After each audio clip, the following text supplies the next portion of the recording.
Good afternoon. Welcome to today's session of Caring for the Caregiver, especially today's session about probate. We'll give everybody a moment to trickle in. I know I just selected the button to let everyone come on in, so feel free to give us a shout out in the chat if you wanted to say hi. Otherwise, we'll get started in a moment or so.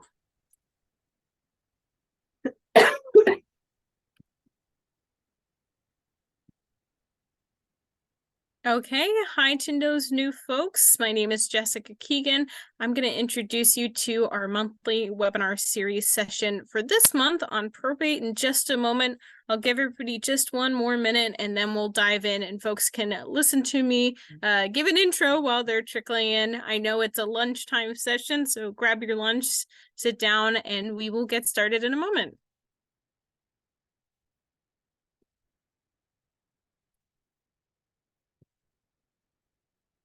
Okay, great. Attendance has sort of slowed for trickling in, so I will get started. Let me first introduce myself. Hi, my name is Jessica Keegan. I'm a program manager for the Baby Step Savings Plan with the Office of Economic Empowerment. If you don't know about the Office of Economic Empowerment, that's completely okay. Most people don't, but that's why we like to give a little shout out at the beginning just to tell you a little bit about us. So the Office of Economic Empowerment is a department within the Massachusetts State Treasury tasked with providing free and accessible financial education, closing the racial and gender wealth gap, and of course, creating a brighter future for all across the state. So we're happy today to be partnering with Abigail from the National Association of Elder Law Attorneys, or MassNAELA, and of course with Molly from EOEA to give you all a session on probate. This is a part 2. Our first session was on estate planning, and you can view the recording for that session. And we will make sure that you receive the recording for this session as well. So let's just get started with a little bit more housekeeping. So thank you again all for being here. Let me introduce some basic agenda for today. So just giving a little bit of housekeeping here, then Abigail will go into the probate presentation. And then at the end, we will have time for Q&A. You can use the Q&A function to ask your questions, or you can put questions in the chat. If you do use the Q&A, know that you can ask questions anonymously, but any information shared through the questions function will be subject to public record laws, and as such is not anonymous in that if we do get a request for public records. But you may have noticed that this is a Zoom webinar. This means that you're not going to be able to put your camera on or come off mute. So if you do need anything, feel free to use the chat or the Q&A. We'll have a team of folks monitoring that. Also, since this is a Zoom webinar, it will be recorded. Like I mentioned, you will receive the recording later, and this may be uploaded onto a public website for future use. Okay, let me turn on the transcription feature. If you do have any issues with the closed captioning, just let us know. And I think I'll turn it over to Abigail to get us started. Great. Thank you very much, Jessica. I'm very excited to be here today talking to you about probate and the basics of probate. So again, I'm attorney Abigail Poole. I am the president of MassNAELA, and that is the Massachusetts chapter of the National Academy of Elder Law Attorneys. So I also have a little bit of housekeeping. So bear with me here. We'll always talk about that. So keep in mind that this presentation is not providing legal advice. And in addition to that, really, if you have a matter that is very specific, that you should go and speak with an attorney who can give you legal advice particular to your matter. So with that in mind, also, attorneys handle things differently. So different attorneys handle things differently. And strategies for how they might handle probate or work with you as a client. So that's a few things for you to certainly keep in mind. The way that I have framed today's presentation is that I'm providing you some information with regards to what you should know as a caregiver about what happens next when the person that you're caring for passes. So with that in mind, let's go ahead on to the next page. So let's start talking about what is probate. So probate is actually the court process by which somebody called a personal representative is appointed and granted legal authority to access, consolidate, manage, and distribute assets of a deceased person. So personal representative is also known as an executor. So there's some terminology for you. Personal representative is also responsible for paying any expenses, outstanding expenses of the estate. So things like taxes. When you are going through the probate process, you may sometimes hear it being called the settlement or settling the estate, or the administration or administering the estate. So just from a practical perspective, how does this actually work? Basically, each county in the Commonwealth of Massachusetts has a probate and family court. And what happens is that when a person passes, and if probate is necessary, then you complete documents called pleadings and file those with the probate court in the county in which the person who passed away was typically most recently living. Sometimes that can be different, but that is something that if you're speaking with an attorney to help you go through the probate process, then they will give you the best recommendation for which county the pleading should be filed with. The other thing that I wanted to touch on is when you go through probate, what kind of laws apply? So one of the things to keep in mind, and we touched upon this in our last presentation, is intestate versus testate. So when somebody, while they're alive, let's say the person you're caring for, creates what's called a last will and testament, and that is basically a document that gives instructions for what should happen with assets and how those assets should be distributed after they pass away. And that is known as being testate. And typically, if the last will and testament is valid, then it is what governs how the assets are going to be distributed. The wishes are followed, in essence. If somebody does not complete a last will and testament before they pass away, then what is done is that the laws of Massachusetts step in and say, this is how the assets are going to be distributed. And these are the people who have priority to be appointed to do the administration of the estate. So, and that's known as intestacy. So the intestacy laws of Massachusetts apply when somebody does not have a last will and testament.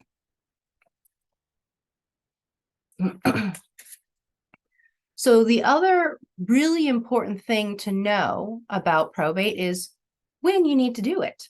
So probate is typically required when an asset is held in somebody's individual sole name and they pass away for certain assets. So for example, assets that are owned in somebody's individual sole name, like bank accounts, money market accounts, investment accounts, stock, savings bonds, real estate. So mom's home, for example. If you are you as the caregiver are the sole adult child who's helping maybe care for mom while she's alive, and then mom passes and the house is still held in her individual sole name when she passes, that house will need to go through the probate process for you to be able to be named as the personal representative and take action with the house, like transfer it to your own name or sell the home. The other things that are considered probate assets are tangible personal property. So a vehicle. So let's say mom owned a car when she passed away and she's not married at the time, then what would need to happen is that probate would need to take place so that the vehicle could be sold or transferred to a new owner. Tangible personal property are also things like jewelry or furniture, clothing, artwork, collectibles, boats as well. So that's what tangible personal property is. And interestingly, tangible personal property often has the most, holds the most sentimentality for folks. So for children in particular. And so therefore it can sometimes be the biggest source of conflict. I wanted mom's diamond ring. Why did you get it, for example? So there are a number of options that are available for how to handle or to minimize some sort of conflict that might arise with tangible personal property. And so you could certainly speak to an estate planning attorney if you have somebody who's helping you create a will, to talk about some of the options to deal with tangible personal property that might cause conflict or that you want to make sure gets to somebody in particular. So again, probate assets like this that I have listed here that are held in somebody's individual name versus non-probate assets. Non-probate assets are assets that bypass or avoid probate. Those are assets that are owned jointly, for example. So if both of your parents are named on the house, for example, and you're taking care of both of them, if one of them passes away and the house is jointly owned, then the survivor automatically owns it. So no probate needs to happen. Another good example is bank accounts. So if both your parents are named as the owners on a bank account, then again, if dad passes away, then mom is the surviving owner, and no probate needed to happen. However, this is why I say it's a trap for the unwary, which is that one person of two has passed away. And what that means is now we have a house or a bank account, for example, that is now owned in somebody's individual sole name. So when mom passes, when the last parent passes, now you're going to be going through probate on that asset that was originally jointly owned. So something to keep in mind there. The other assets that are considered non-probate assets are things like retirement accounts. So IRAs, 401ks, and life insurance. And the reason that they're considered non-probate assets is that typically on these kind of assets, you can name beneficiaries. It's called designate beneficiaries. Beneficiaries is essentially recipients. So if the person that you're caring for decided to name you as the primary beneficiary on the life insurance policy that they have, then after the person you're caring for, after they pass away, then you would contact the life insurance company, fill out some paperwork that they would send you, and then they would send you a check for the proceeds of that life insurance policy. So that is just working with the company alone. You don't need to go through probate, go through the court process for that.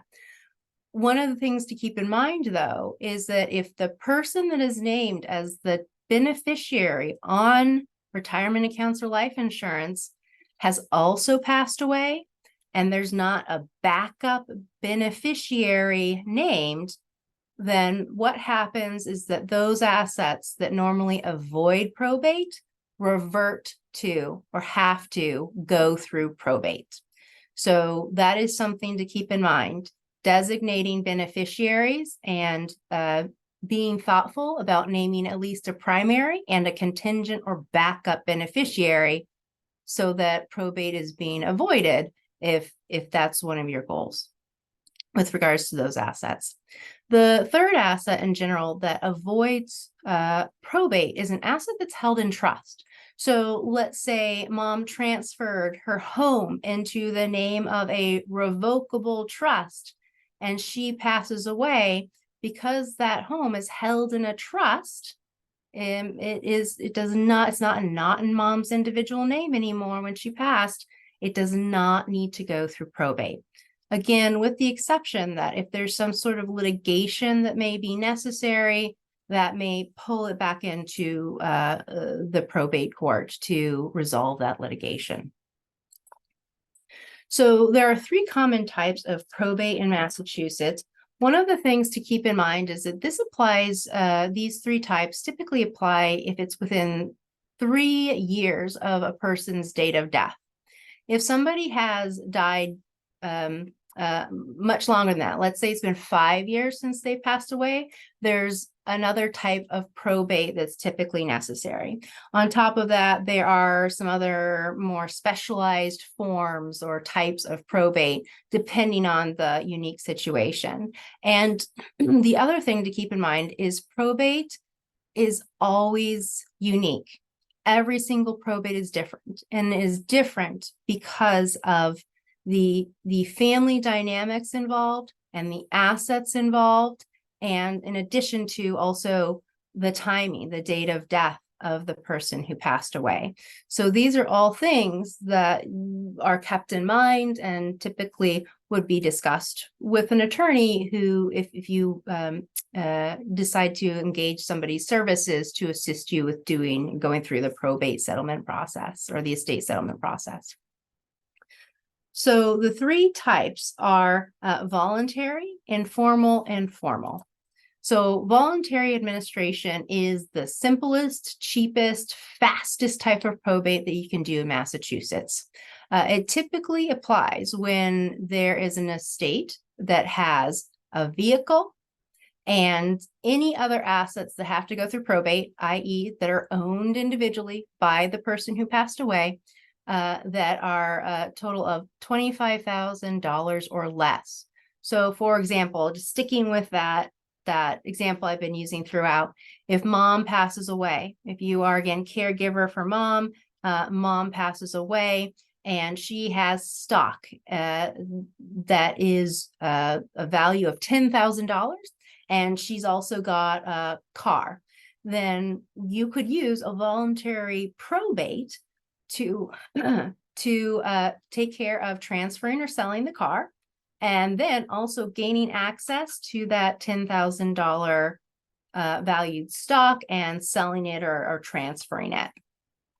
Voluntary administration typically does not include real estate, and that is because there are the powers of the voluntary personal representative, that's what they're known as for this particular type of probate, are fairly limited. So the next type of probate is an informal probate, and it's a pretty good option, typically unless there's real estate involved.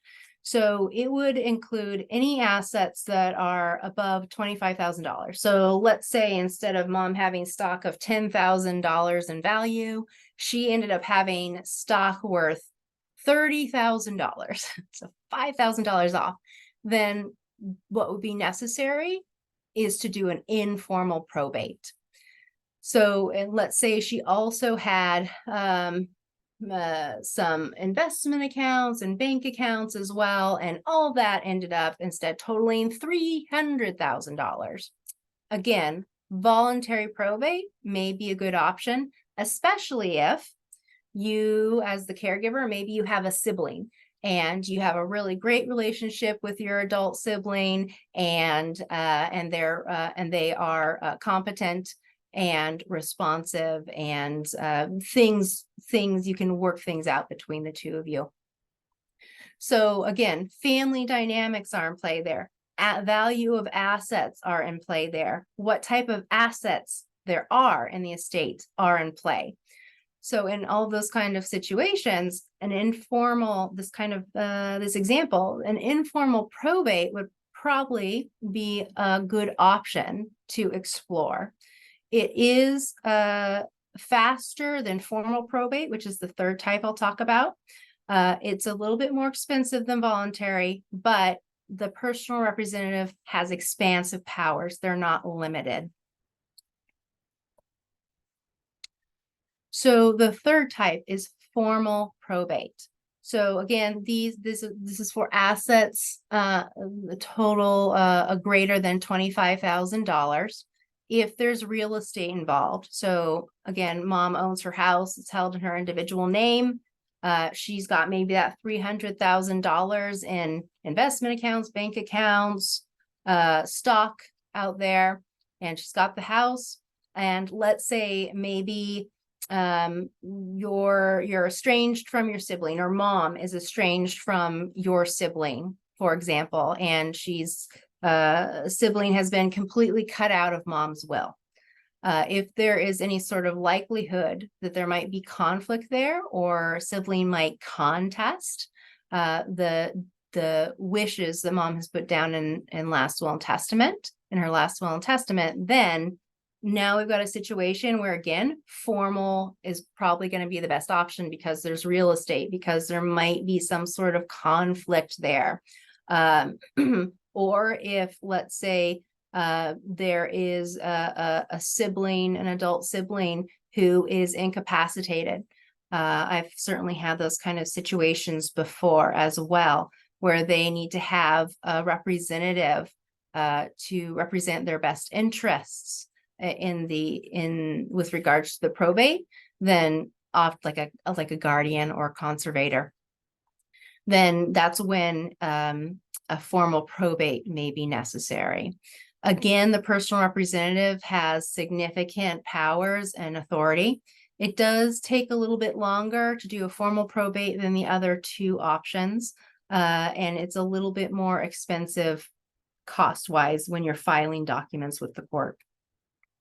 So those are the three types of probate to know about. So what can you do as a caregiver in working with the person that you're caring for? How's all this information really helpful to you, right? So I want to actually start with numbers 4 and 5 there. And these are some really great practical tips. So some of the things that you can do to make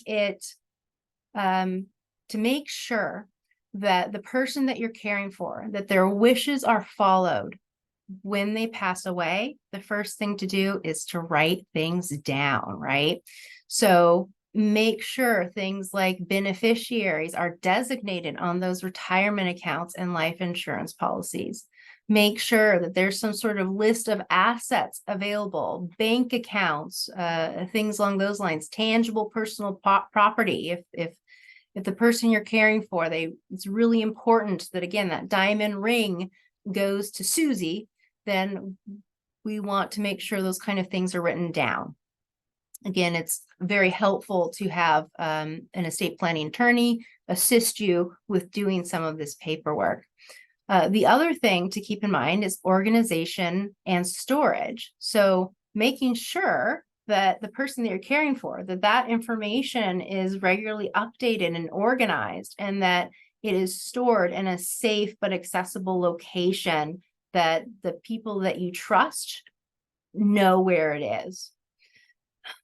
So a few other things that you can do as a caregiver, and these are very to even just start the process and speaking with who you're caring for, just start a conversation and see if they've given any thoughts to who do you want to take care of handling, making sure things are distributed out the way that you want after you pass away. Have you created any documents that say anything about that? And if they want more information, then you can always reach out to your local town senior center or council on aging to get more information, and to also get the names of local estate planning attorneys or even legal aid recommendations to get documents in place now while the person you're caring for is competent and alive, and or to find the names of attorneys who might be able to assist if the person that you are caring for has passed away already.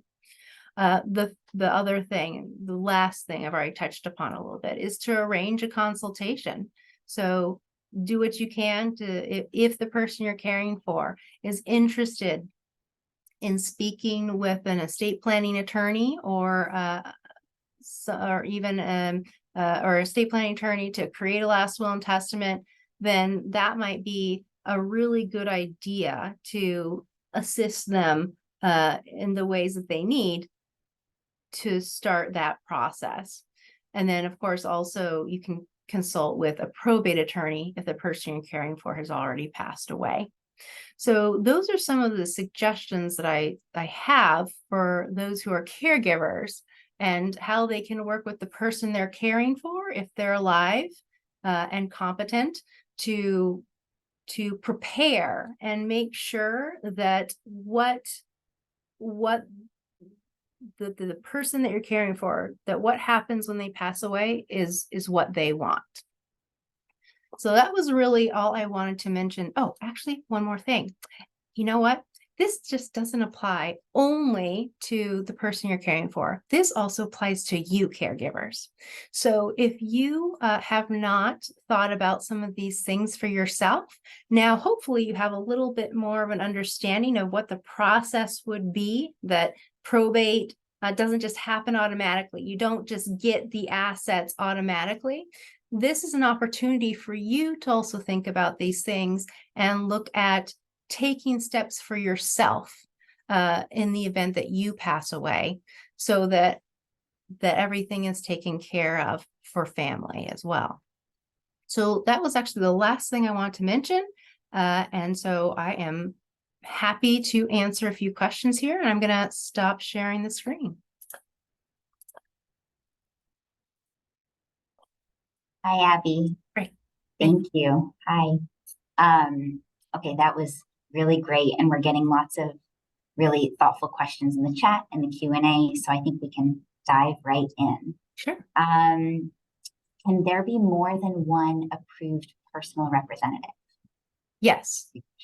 I've had situations where they're, especially with parents who have passed away, that they have named 2 or even more children to serve as personal representatives together.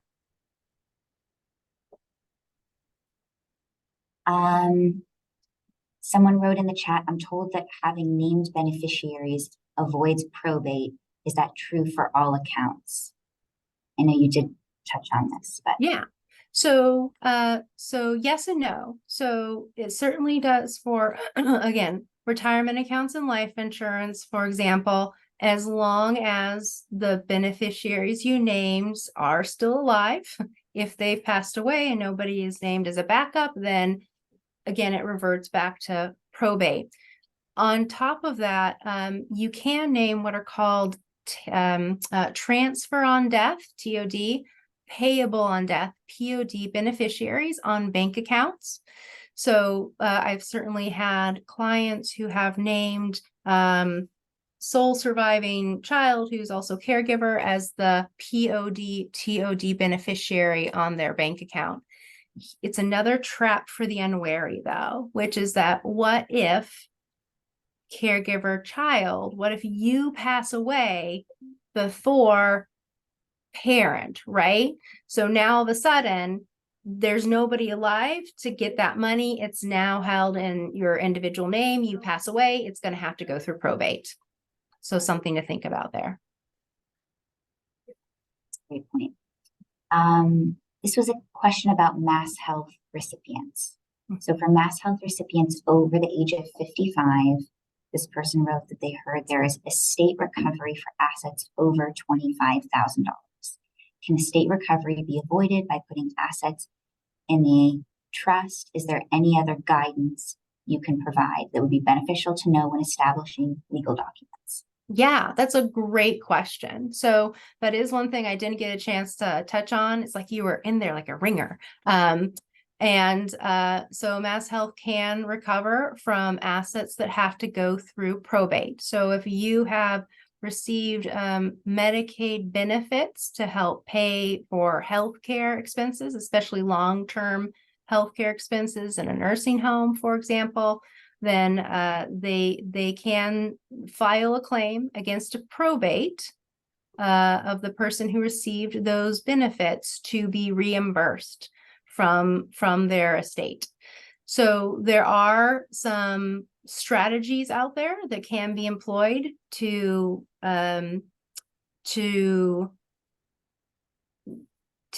potentially avoid having the assets go through probate and be vulnerable to Medicaid claims. And that is really something that you'd want to talk to what's called an elder law attorney about. So certainly I would be in touch, and that happens to be National Academy of Elder Law Attorneys. So that's who I'm the president of for the Massachusetts chapter. So I would recommend that we do have a website that you are more than welcome to visit there and look for a referral, a lawyer referral, and then that attorney can walk through the different options available if it's a good fit for you to engage in that kind of elder law or long-term care planning. I see Jessica just put the website in the chat. That's MassNAELA.com. Great. And along those lines, I know we talked about this at the last webinar. If someone were to reach out to you and they didn't have the resources to pay out of pocket, are there any free resources? Yes, absolutely. Thank you so much, Molly. Yes, so legal aid. There are a number of legal aid services within different regions of the Commonwealth of Massachusetts who can assist people with creating some of these documents and walking through that process if you don't have sufficient funds to pay for a private attorney. Okay, moving right along, and I see there are lots of questions here from the chat and the Q&A about sort of specific cases, which is great. So this person asked if mom lives with me in Massachusetts now, but originally is from another state and her assets are in that other state. Does Massachusetts law apply in any way, or do the other states' laws apply? Yeah, so that certainly gets more complex, and that's when I would strongly recommend that you work with an attorney and a state. If mom is competent now, then I would suggest reaching out to an estate planning elder law attorney who can help guide you through some steps that you could take now to make it easier to deal with when mom passes away, because there's something called ancillary probate. So what that is if somebody lives in one state and has assets in one state, but then they also have assets in another state, sometimes you have to open probate, go through the court process in both states to gain access to those assets in both states. So it can get complicated, but there are options. It's still doable, but there are options to kind of simplify things, especially while mom is alive.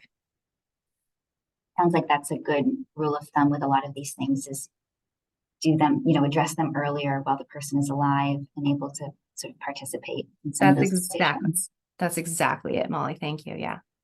Okay, so the next question was, what if there is nobody to act as the representative? Can anyone petition the court, for example, a neighbor? Yeah, that's a great question. So there is actually so the first question is there a last will and testament in place? If there is, then we're looking to that document to guide us on who has been named, and if any of those people can't serve or they don't want to serve, then where we then go is to what's called the priority ladder. So Massachusetts has laws in place that say these people have the priority to be appointed as personal representative before others. And typically it's family members of different kind of branches there. So again, you want to look at the laws of Massachusetts for guidance. The courts have this great document out there called the procedural guide. It's the MUPC, Massachusetts Uniform Probate Court Procedural Guide, which is a great document to help guide you in who gets to serve, how assets get distributed, especially when there's no last will and testament in place, and even how to complete some of the forms.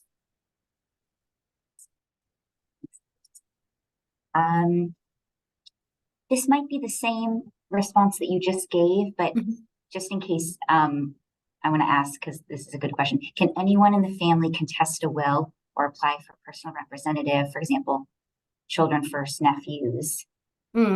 Is Yeah. that what you talked about with priority ladder, or is this a different case? It's kind of, there's two questions there, from my understanding. So one is who can serve as personal representative, and that's the same answer as I just gave. There's a priority ladder in place if there's no will that says who can serve, or everybody who is on that will has been exhausted and hasn't nominated anybody. So that answers that. The other question is, can anybody contest? Typically, you have to have some sort of interest in the estate. So what I mean by that is there a potential for you to get something from the estate? Or not, or you're a creditor, or things along the creditor, meaning mass health, like a mass health claim, or credit card companies. If somebody had a lot of debt out there and there's assets that could be utilized to pay off that debt in the estate, then they might have some interest too. So again, statutes are a great guide on that, with who has interest and who can contest. That makes sense. Thank you. It sounds like reaching out to an elder law attorney or one of those organizations you mentioned might be helpful in sort of navigating as well. So next question that we got in the chat: what impact does putting mom's house in a trust have on taxes after she passes away, for example? It depends on the type of trust. Taxes is another area that we didn't even jump into. We could do a whole, multi-day seminar on that. So unfortunately, I have to give the very lawyerly answer of it depends. In that particular case, there's some types of trusts that they have provisions in them that say how the taxes get dealt with. And I'll leave it at that. Next question is, if the only asset you have that does not have designated beneficiaries is your car, to avoid probate, can you add a family member as a co-owner on the car's title? You could. One of the things that I would caution you on doing something like that is you want to make sure that you have adequate insurance if somebody's being added, right? So I would be very thoughtful about that, and consider the pros and cons of adding that person's name on there, and what are the ramifications of doing that. Are you making them more vulnerable? Are you making yourself more vulnerable if there is a car accident of some sort, at the very least? Interestingly, Massachusetts does have a statute which says if you're married and one spouse passes away, that the other spouse, the surviving spouse, doesn't actually need to go through probate to transfer title. So that's a really nice thing that Massachusetts has. If, let's say, surviving spouse then passes away and the car was owned in their individual name, that's when you'd be looking at doing probate in some form. If there's not, like you said, a joint owner of some sort on the asset, on the car. Okay, that makes sense. Yeah. Okay, I think these will be our last two questions. Sure. If someone has a will and nobody knows about it, how does an attorney or anyone know where to look for it? That's great. Good question. Yeah. Yeah. So that does happen. We certainly